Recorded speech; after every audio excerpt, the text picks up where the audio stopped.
భారతదేశంలో బ్రిటిష్ వాళ్ళు మొత్తము 190 సంవత్సరాలు పరిపాలిస్తే ఆ 190 సంవత్సరాల బ్రిటిష్ పరిపాలనని నేను మీకు రెండు భాగాలుగా విభజించిన. ఒకటి ఈఐసి పరిపాలన, రెండవది క్రౌన్ రూల్. మొదటిదేమో ఈఐసి పరిపాలన, రెండవది క్రౌన్ రూల్. మరి ఈఐసి 23/6/1757 నుంచి 1 నవంబర్ 1858 వరకు 101 సంవత్సరాల పాటు భారతదేశంలో ఈస్ట్ ఇండియా కంపెనీ పరిపాలన కొనసాగింది. ఈస్ట్ ఇండియా కంపెనీ పరిపాలన 101 సంవత్సరాలు. మనము ఎగ్జాక్ట్ డేట్ గుర్తుపెట్టుకోవాలి. ఈస్ట్ ఇండియా కంపెనీ పరిపాలన 23/6/1757 నుంచి 1 నవంబర్ 1858 వరకు 101 సంవత్సరాలు భారతదేశంలో ఈస్ట్ ఇండియా కంపెనీ పరిపాలన కొనసాగింది.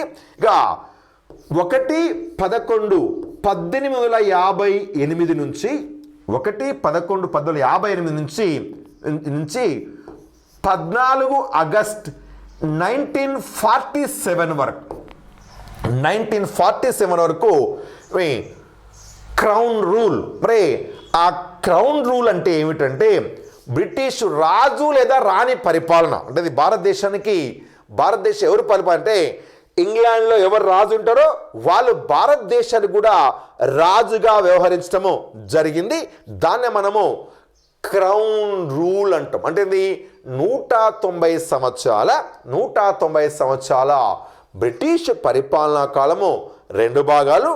మొట్టమొదటి భారతదేశంలో పరిపాలన చేసింది ఈస్ట్ ఇండియా కంపెనీ అయితే 1858 నవంబర్ 1వ తారీఖు నుంచి భారతదేశాన్ని పరిపాలించింది క్రౌన్ రూల్. అంటే ఇంగ్లీష్లో క్రౌన్ రూల్ అంటే తెలుగులో రాజు లేదా రాణి పరిపాలన చేసింది.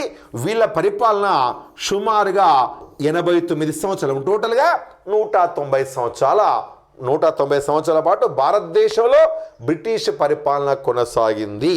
అది మనము బ్రీఫ్గా వాళ్ళ పరిపాలనా కాలాన్ని రెండు భాగాలుగా చేస్తాం. అది మనం క్లియర్గా పర్ఫెక్ట్గా గుర్తుపెట్టుకోవాలి. ఎందుకోసం గుర్తుపెట్టుకోవాలంటే చరిత్ర పైన సరిహైన అవగాహన లేని కొందరు వ్యక్తులు కావచ్చు, కొందరు రాజకీయ నాయకులు కావచ్చు ఇక భారతదేశాన్ని బ్రిటిష్ వాళ్ళు పరిపాలించారంటే ఒకడు 400 అంటాడు, ఒకడు 500 అంటాడు, ఒకడు క్రీస్తు పూర్వం అంటే ఒకడు క్రీస్తు శకం అంటారు. సరిగా అది వాళ్ళ సంబంధించిన అంశం. కానీ మీరు అంటే ఒక హిస్టరీ చదువుతున్న వ్యక్తులుగా మీరు హిస్టరీని కాంపిటేటివ్ ఎగ్జామ్స్కి ప్రిపేర్ అయిన వ్యక్తులుగా మీరు క్లియర్ అండర్స్టాండింగ్తో ఉండాలి. భారతదేశంలో బ్రిటిష్ పరిపాలన కేవలం 190 సంవత్సరాలు మాత్రమే కొనసాగింది. కాకపోతే వ్యాపారము కోసం వచ్చింది వాళ్ళు 1617వ శతాబ్దంలో. కానీ వాళ్ళు భారతదేశంలోకి వ్యాపారంకు రాగానే భారతదేశంలో వాళ్ళ పరిపాలన ఏమి ప్రారంభం కాలేదు. వాళ్ళు వర్తక వ్యాపారం చేసుకుంటూ కొనసాగించరు. కేవలము ప్లాసీ యుద్ధము తరువాతనే, అంటే ప్లాసీ యుద్ధము జరిగిన తర్వాతనే భారతదేశంలో ఈస్ట్ ఇండియా కంపెనీ అధికారము ప్రారంభమైంది.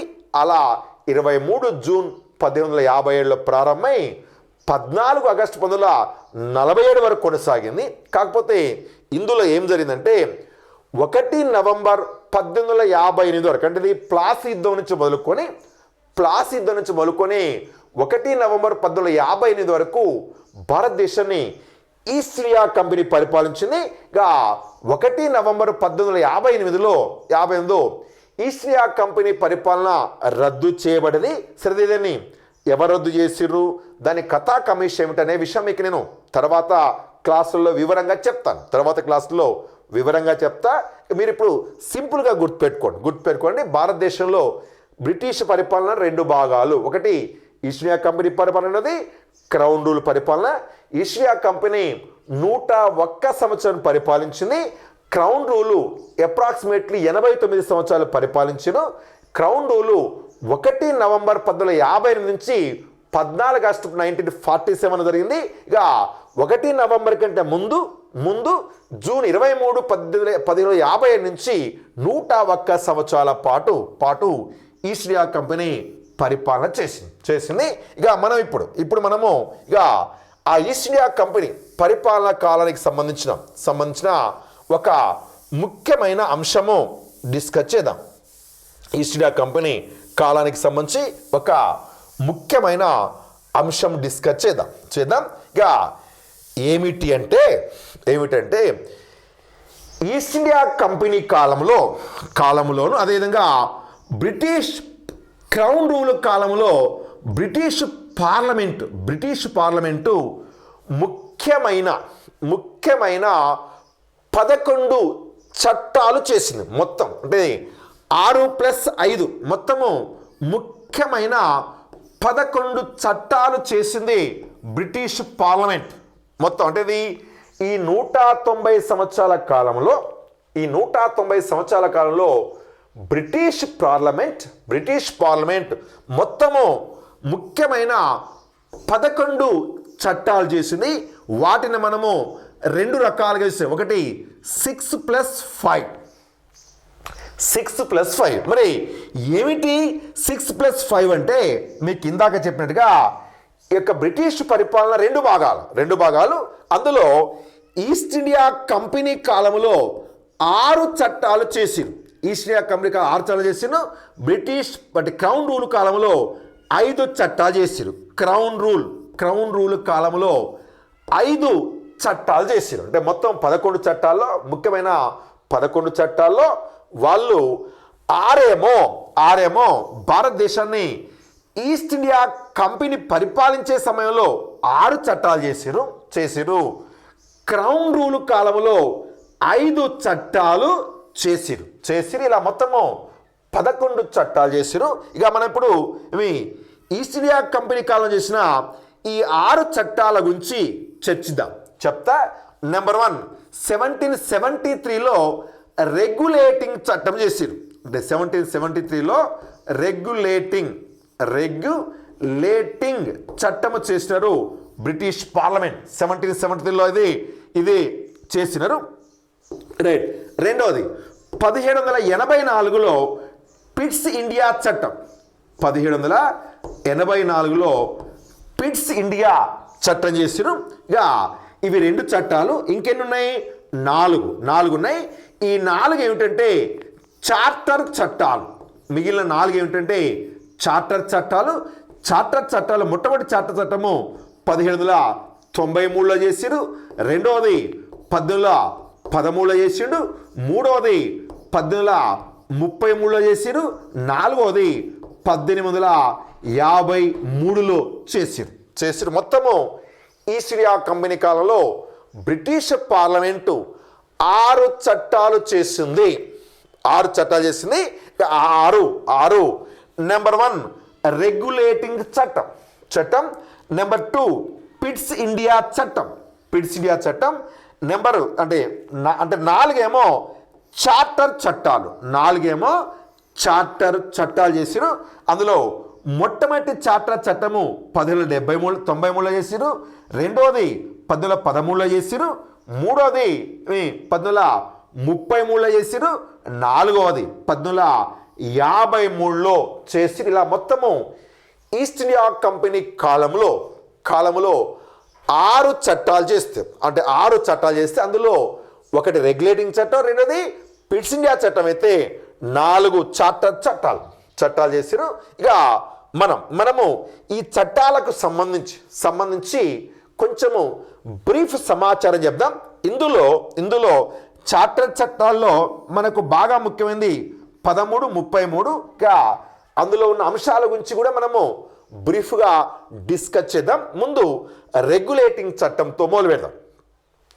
సరే, మనం పిట్స్ ఇండియా చట్టం గురించి నేను ఎక్కువ డిస్కస్ చేయగానే రెగ్యులేటింగ్ చట్టం గురించి మనం కొంచెము డిస్కస్ చేద్దాం. ఆ తర్వాత చార్టర్ చట్టాల గురించి కొంత చెప్దాం. చూడండి, రెగ్యులేటింగ్ చట్టం 1773లో చేసిరు. ఇది భారతదేశంలో మొట్టమొదటి లిఖిత చట్టం లేదా రాజ్యాంగ చట్టం. మనము బాగా గుర్తుపెట్టుకోవాలి. Very very very important. Very very important. 1773లో బ్రిటిష్ పార్లమెంట్ రెగ్యులేటింగ్ చట్టం చేసింది. దాని ప్రత్యేకత ఏంటంటే అది దేశంలో మొట్టమొదటి రాజ్యాంగ చట్టం లేదా లిఖిత చట్టం. సరే, అందులో చాలా ముఖ్యమైన అంశాలు ఉంటాయి.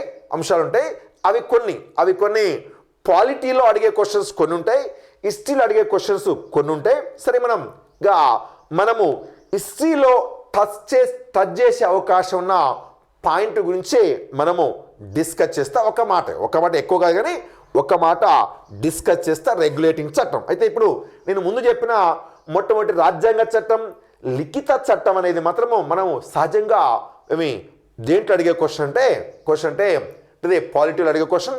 అదేవిధంగా దాని ప్రకారమే మొట్టమొదటి కోర్టుని అంటే సుప్రీంకోర్టుని కలకత్తాలో ఏర్పాటు చేసిన సెయింట్ విలియం కోర్టులో. ఇక అవన్నీ చాలా రిలేటెడ్ అంశాలు, చాలా విషయాలు మనము పాలిటీలో కొంచెం ఎక్కువ అంశాలు ఈ చట్టం చదవాలి. కాకపోతే హిస్టరీలో మాత్రం మనకు రిలేటెడ్ ఉన్న అంశం చెప్తా. అలా రెగ్యులేటింగ్ చట్టం అది లార్డ్ వారన్ హేస్టింగ్స్ బెంగాల్ గవర్నర్గా ఉన్న సమయంలో చేయబడ్డది. ఇక అందులో ఒక మార్పు వచ్చింది. సరే, ఆ మార్పు ఏందో మీకు నేను ఇది అయిపోయినాక చెప్తా. ఇక రెండవ చట్టము పిట్స్ ఇండియా చట్టం 1784లో చేసిరు. ఇదేమో 1773లో చేస్తే దీని 1784లో పిట్స్ ఇండియా చట్టం. అంటే పిట్స్ అనే వ్యక్తి ఆనాటి ఇంగ్లాండ్ ప్రధానమంత్రి. ఆ చట్టం రూపొందించిన కారకుడు ఆయన కాబట్టి విలియం పిట్ కాబట్టి దాన్ని పిట్స్ ఇండియా చట్టం అంటాం, లేదా పిట్ ఇండియా చట్టం అని పిలుస్తాము. 1774. ఇక ఆ తర్వాత 4 చార్టర్ చట్టాలు చేసిరు. మరి ఈ చార్టర్ చట్టాలు 4 చేసిరు. ఇవి ప్రతి 20 సంవత్సరాలకు ఒకసారి చేసిరు.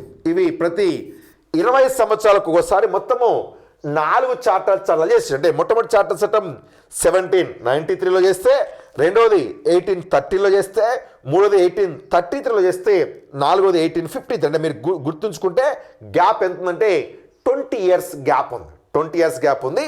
మరి ఈ చార్టర్ చట్టాలు ఎందుకు చేసినారు, వాటి యొక్క ప్రధాన ఉద్దేశము ఏమిటంటే మనము సింపుల్గా కొంచెం అది పాలిటీలో ఇతర అంశాల గురించి డిస్కస్ చేయగానే హిస్టరీలో మీకు సింపుల్గా అవి ఎందుకు చేసిరో చెప్తా. వెరీ సింపుల్గా చార్టర్ చట్టాలు అనేవి ఏమిటంటే ఈస్ట్ ఇండియా కంపెనీ భారతదేశంలో వ్యాపారం చేయడం కోసం ఇచ్చిన అనుమతి పత్రాలు. అంటే చార్టర్ అంటే ఏంటంటే ఈస్ట్ ఇండియా కంపెనీ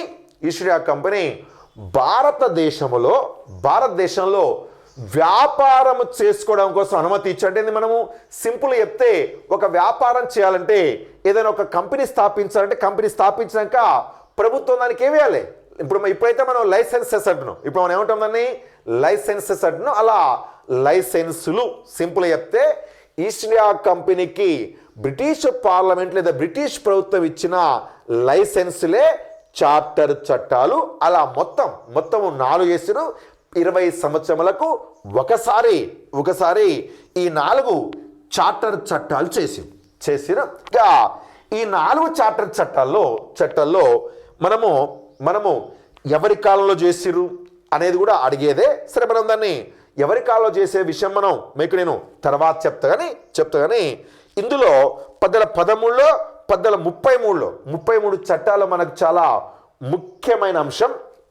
ఇక ఆ 1713 చార్టర్ చట్టంలో ఉండేటువంటి హిస్టరీలో అడిగే ప్రశ్నలు దానికి సంబంధించినవి 3 ప్రశ్నలు ఉంటాయి. కాకపోతే ఒకవేళ బై ఛాన్స్ ఇది ఏ గవర్నర్ జనరల్ కాలం అంటే అది ఏ గవర్నర్ జనరల్ కాలం అంటే మార్కోస్ హేస్టింగ్స్ లేదా లార్డ్ హేస్టింగ్స్ కాలంలో ఈ చట్టం 1713 చార్టర్ చట్టం చేయబడింది. మార్కోస్ హేస్టింగ్స్ లేదా లార్డ్ హేస్టింగ్స్ అంటే ఏదైతే 3వ మరాఠా యుద్ధము చేసినాడో, 3వ యుద్ధం చేసి పీష్వా పదవిని రద్దు చేసి 2వ బాజీరావుకి 8 లక్షల రూపాయల పెన్షన్ ఇస్తే ఒప్పుకున్నటువంటి మార్కోస్ హేస్టింగ్స్ ఆనాటి బెంగాల్ గవర్నర్ జనరల్. ఆ బెంగాల్ గవర్నర్ జనరల్ మార్కోస్ కాలములో 1833 చార్టర్ చట్టము చేయబడ్డది. ఇక ఇది ఎవరి కాలం అంటే అది లార్డ్ కార్న్వాలిస్ కాలంలో 1793లో చార్టర్ చట్టం చేయబడింది. ఇక ఈ యొక్క 1833 చార్టర్ చట్టమేమో లార్డ్ విలియం బెంటింగ్ కాలంలో, అంటే 1793 చార్టర్ చట్టము లార్డ్ కార్న్వాలిస్ కాలం అయితే 1813 చార్టర్ చట్టము మార్కోస్ హేస్టింగ్స్ కాలమైతే 1833 చార్టర్ చట్టము ఎవరి కాలములో అంటే లార్డ్ విలియం బెంటింగ్ కాలము చేసిరు. అవి 1853 చార్టర్ చట్టము లార్డ్ డల్హౌసీ కాలములో చేయబడ్డది. Once again I will repeat it. Lord Cornwallis కాలంలో 1793 చార్టర్ చట్టం చేయబడితే, మార్కోస్ హేస్టింగ్స్ కాలంలో 1813 చార్టర్ చట్టం చేయబడితే, 1833 చార్టర్ చట్టము లార్డ్ విలియం బెంటింగ్ కాలంలో చేయబడింది. అదేవిధంగా 1853 చట్టము లార్డ్ డల్హౌసీ కాలంలో చేయబడ్డాయి. ఇలా మొత్తము ఈస్ట్ ఇండియా కంపెనీ కాలములో 6 చట్టాలు చేపడితే, ఒకటి రెగ్యులేటింగ్, రెండోది పిట్స్ ఇండియా చట్టం, 4 చార్టర్ చట్టాలు, ఇలా 6 చట్టాలు చేసినవి. ఇక ఈ చట్టాల్లోని ముఖ్య అంశాలు ఏమిటి అనే చర్చిద్దాం. చూడండి, ఈ రెగ్యులేటింగ్ చట్టమే 1773లో చేయబడ్డ రెగ్యులేటింగ్ చట్టమే మేము బీజీని, అంటే బెంగాల్ గవర్నర్ పదవిని, బీజీ అంటే బెంగాల్ గవర్నర్ పదవిని బీజీజీగా మార్చింది. బెంగాల్ గవర్నర్ జనరల్గా మార్చింది. అలా మొట్టమొదటి Bengal governor general lord Warren Hastings. అంటే 1773లో లార్డ్ వారన్ హేస్టింగ్స్ కాలంలో చేయబడ్డ regulating act lord Bengal governor పదవిని గవర్నర్ జనరల్గా మార్చింది. అలా మొట్టమొదటి Bengal governor general lord Warren Hastings. మరి ఎందుకు మరి గతంలో బెంగాల్ గవర్నర్ అన్న పదవిని ఎందుకు గవర్నర్ జనరల్గా